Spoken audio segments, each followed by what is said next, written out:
Mau mimpi ketemu Rasul nggak? Sallallahu alaihi wasallam. Mau? Antum sholat lidahnya, bukan sholat. Antum tidur aja deh. Kalau sholat ketinggian. Tidur, dalam hati hanya menyebut Muhammad, Allah, Muhammad, Allah. Insya Allah rahasia saya kasih tahu buat para kiai ini. Ini bukan ngajarin kiai, cuma berbagi aja, sharing. Hampir tidak ada kitab yang sulit saya baca kalau saya berselawat dengan selawat ummi. Itu. Jadi kalau lagi mentok baca kitab, Allahumma sholli ala sayyidina Muhammad. Ya, dimunculkan mana umminya, baik secara lafzan ataupun sirran. Ya. Syekh Barzinji, beliau menulis kitab itu dan menyebutkan lafaz Nur Muhammad. Maka aneh, sholawat dibuat tapi kajian Nur Muhammadnya gak ada. Wali-wali Allah itu setiap saat mereka dapat merasakan kalam Allah. Mandang rumput, mandang daun, ada kalam yang mereka simak, bumi. Sedangkan Sayyidina Nabi SAW diundang di tempat mana malaikat pun tidak boleh masuk. Malaikat karubiyin, iliyin, tidak ada yang boleh masuk kerana itu. Masuk mereka terbakar hancur. Sebagaimana Nabi Musa ketika baru melihat nur, dia pingsan. Malaikat jika masuk ke ranah ini, mereka binasa. Apa kata beliau? Tidaklah ada satu nafasku naik, turun, keluar, masuk. Satu detik, lahzah, daqiqah lewat, marrat. Lalu aku tidak memandang Rasulullah SAW, kecuali batal Islamku. Bahkan kalau beberapa masyaikh seperti imam seperti Taqiyuddin Al-Husni menganggap orang yang tidak bersolawat itu murtakibul kabair. Imam Taqiyuddin Al-Husni, orang yang solawat itu dosa besar, paling durhaka sealam semesta. Itu orang yang gak solawat. Kita kalau ngasih orang, terus orangnya gak bilang makasih, tersinggung gak? Normal nih, normal. Tersinggung gak? Ya tanda antum gak ikhlas kan? Yang paling berjasa di alam ini siapa? Rasulullah SAW. Ya. Di seberang sana, negeri seberang, ada seorang ustadz gak ngerti kajian Nur Muhammad. Apa kata dia? Kajian Nur Muhammad tuh dari Majusi. Saya kaget dengar itu. Kajian Nur Muhammad dari Majusi. Ini bahaya nih ustadz ya. Kejahilannya dia dakwahkan ya, kejahilannya didakwahkan. Apa dia gak ngaji kitab yang standar-standar? Kan kitab tafsir banyak yang standar. Kitab tafsir Ibnu Katsir bahas itu Nur Muhammad. Kitab Qadiyat jauh sebelum Ibnu Katsir bahas ya Nur Muhammad. Imam Qadiyat ini hafiz di zamannya. Jadi kalau kita nyebut Bukhari zamannya itu Imam Qadiyat. Itu nulis kitab Asy-Syifa ya. Bukan syifa pengobatan. Ya, syifa mengenai hukukul Mustafa, mengenai tentang Rasulullah SAW. Dan beliau menyebutkan ulama-ulama dari masa sahabat, masa tabi'in sampai masa dia yang membahas Nur Muhammad sallallahu alaihi, bukan dari Majusi. Bukan dari Majusi. Dan Nur Muhammad itu adalah makhluk Allah pertama, ini yang perlu kita tahu. Tapi mohon maaf para kiai, hadis mengenai awwalu ma khalaqallahu nura Muhammad hadis palsu. Itu bukan hadis. Itu sama dengan awaluddin ma'rifatullah. Itu bukan hadis. Tidak semua kalam yang benar itu hadis. Nah, ini rumus. Tidak semua kata-kata yang benar itu hadis. Sebagaimana tidak semua hadis itu benar. Ada hadis, mau denger gak? Ini kiai udah hafal. Al-bazinjan shifaun min kulli dain. Nyampe di Betawi diganti al-jengkol shifaun min kulli dain. Ya. Dulu terong, sekarang jengkol sama pete, obat segala penyakit, penyakit susah makan. Itu bukan disebutkan qala Rasulullah, tapi bukan hadis. Ada kalam yang benar, tapi bukan hadis. Itu banyak. Contoh, Contoh nih ya, Monas di Jakarta, hadisun sahihun rawahu Ustadz Syauqi fi kitabihi al-mawdu'at. Kalamnya bener gak? Monas di Jakarta, bener? Monas di Jakarta, bener? Tapi kalau kita mengatakan ini kalam Nabi, bener gak? Nggak benar. Maka laisa kullu kalamin sahih min kalamin Nabi sallallahu alaihi wasallam. Tidak semua kalam yang sahih kalam Nabi. Awaluddin ma'rifatullah, awal beragama mengenal Allah itu kalam ulama. Diambil dari surat Muhammad ayat 19, fa'alam annahu la ilaha illallah. Itu ayat diterjemahkan fa'lam itu awaluddin al-ilmu billah, yaitu ma'rifatullah. Awal beragama engkau kenal dulu siapa yang kau sembah, baru sujud yang benar.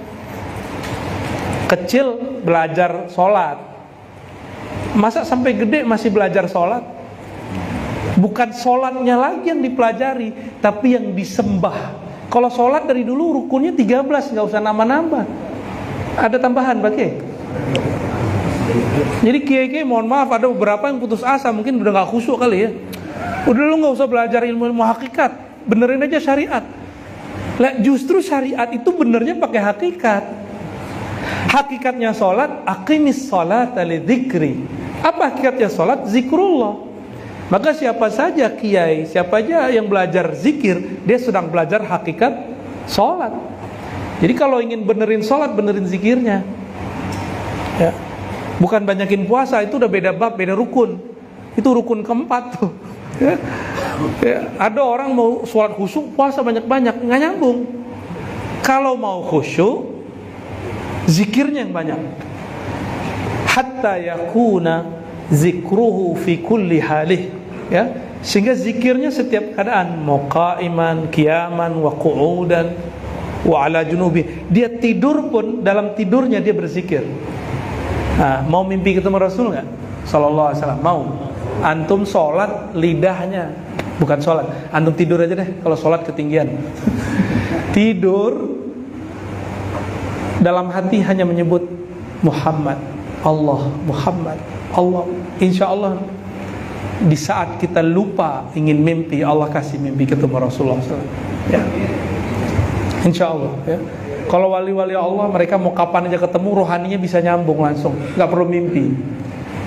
Cuma kalau orang-orang kayak kita ini harus pura-pura majzub dulu, ya, ngerokok dulu, gua lagi hal, macam-macam ya. Kalau aulia Allah kan nggak perlu. Contohnya gini, di antara para kiai ini kan ada yang ahli akidah, ada yang ahli fikih, ada yang ahli macam-macam, ada yang ahli semuanya. Kitabnya beda, bahasa Arabnya sama, tapi ketika ada lafaz yang sama, mereka mengartikan beda. Kenapa? Karena di otaknya ada khazanah yang dapat diganti-ganti, ada kacamata yang berwarna-warna, sehingga ketika beda kitab, lafaznya sama, katanya sama, maknanya berlainan. Para aulia itu begitu. Mereka antara alam jaga dan tidur itu sama. Mereka tidur itu sama kayak jaga. Jadi kalau kita mimpi dulu baru ketemu, bagi mereka norak ya. Bagi wali-wali norak. Ini contoh yang ngomong Imam Abul Abbas Al-Mursi, guru dari Ibnu Thaillah, penulis hikam. Apa kata beliau? Tidaklah ada satu nafasku naik, turun, keluar, masuk, satu detik, lahzah, daqiqah lewat, marat, lalu aku tidak memandang Rasulullah SAW, kecuali batal Islamku. Tuh, kita norak, zikir dulu sekian, salawat dulu 4.000 ketemu Nabi. Kata Imam Al-Mursi, ente norak ya. Dia lupa saat dia menganggap dirinya tidak Islam lagi. Itu memaksud melihat Nabi Muhammad itu yang mana? Itu harus ngaji ilmu namanya Nur Muhammad. Ini dekat Rabiul Awal, dan kita sering baca Barzinji. Kita sebenarnya Barzanji ya, dalam bahasa yang sebenarnya Barzinji. Barzin, tempatnya namanya Barzinji ya. Syekh Barzinji Beliau menulis kitab itu dan menyebutkan lafaz Nur Muhammad. Maka aneh sholawat dibuat tapi kajian Nur Muhammadnya nggak ada. Mohon para kiai hidupkan lagi hidup ilmu ini, ya. Kepada kiai lah, jamaah nanti tahu, ya. Abwabul Ulum insyaallah. Maulidnya Habib Umar yang pendek juga bahas Nur Muhammad sallallahu alaihi wasallam, ya. Maka sahabat-sahabat, teman-teman karena Allah, Nur Muhammad, ya. Dari mana dalilnya? Dalilnya pakai Quran kita. Orang biasa pakai dalil ini untuk ibadah, tapi kita menjadikan ayat ini dalil Nur Muhammad. Nah, gimana caranya tuh? Wa ma illa liya'budun. Ini biasa dipakai dalil untuk penyembahan kepada Allah.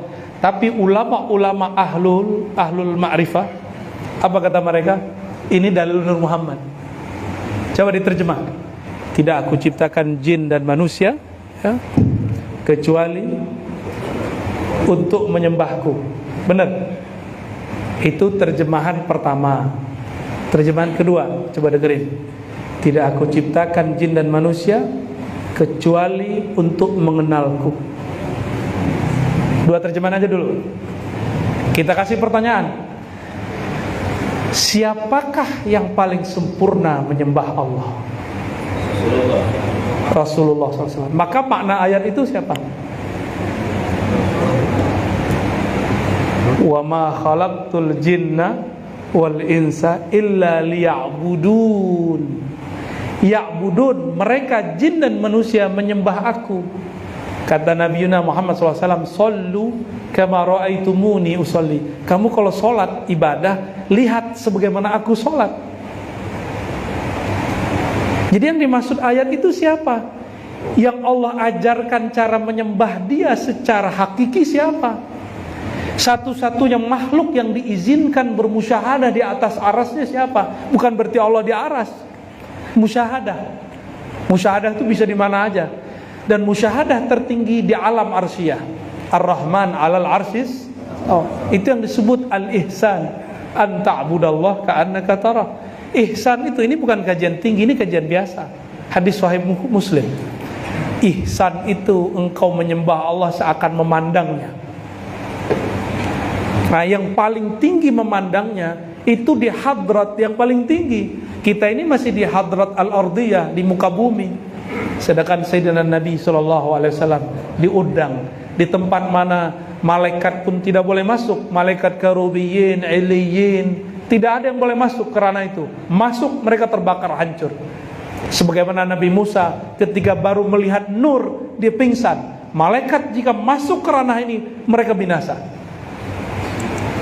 Tapi Nabi Muhammad SAW Allah izinkan. Itulah sebabnya tubuh beliau yang mulia itu pernah menyaksikan Allah SWT dengan ruhnya. Zuriat-zuriatnya kita takzimi sampai hari ini. Darahnya turun ke zuriat, ilmunya turun kepada ulama-ulama. Maka ulama ini zuriat nurnya Nabi. Sedangkan habaib zuriat nasabnya Nabi Muhammad SAW. Jadi para kiai-kiai ini, guru-guru kita ini, kita takzim kepada mereka karena di kolbunya ada nur Nabi Muhammad SAW. Walaupun kiainya gak pernah ngomong, ya. Nah, ini kenapa kita perlu bersolawat kepada Nabi Muhammad SAW. Dan tidak ada satu amal diangkat kehadiran Allah kecuali di situ ada satu password maharnya bersolawat kepada baginda Nabi Muhammad SAW. Dan saya sering sampaikan, ya, ikhwah fillah semua teman-teman, sholat kita nggak ada yang khusyuk. Benar ya Pak Kiai? Ini tanya aja deh Kiai. Kiai aja nggak khusyuk apalagi antum. Kiai aja kalau mau khutbah ingatnya tuh bahan khutbah. Nah, jujur aja Kiai ya, dulu setelah jam terbang tinggi nggak perlu lagi. Lagi sholat ingat apa yang mau dibahas. Malu kita kepada Allah. Namun Allah kasih rukhsah. Itulah sholawat. Jadi kalau nggak ada sholawat di ujung sholat, nggak ada nih sholat kita yang diangkat, nggak ada. Satu pun nggak ada yang diangkat. Karena Allah itu nggak mau diserikatkan. Allah itu maha pencemburu. Terbersit sedetik saja mengingat selain Allah dalam sholat, nggak diterima, tapi tertutup oleh Allahumma sholli ala Sayyidina Muhammad wa ala ali Sayyidina Muhammad. Ini yang kemudian membuat kita terhibur. Maka saya sangat suka membaca tahmid, alhamdulillahilladzi ja'alana min ummati Sayyidina Muhammad sallallahu alaihi wasallam. Itu nikmat paling besar, paling besar.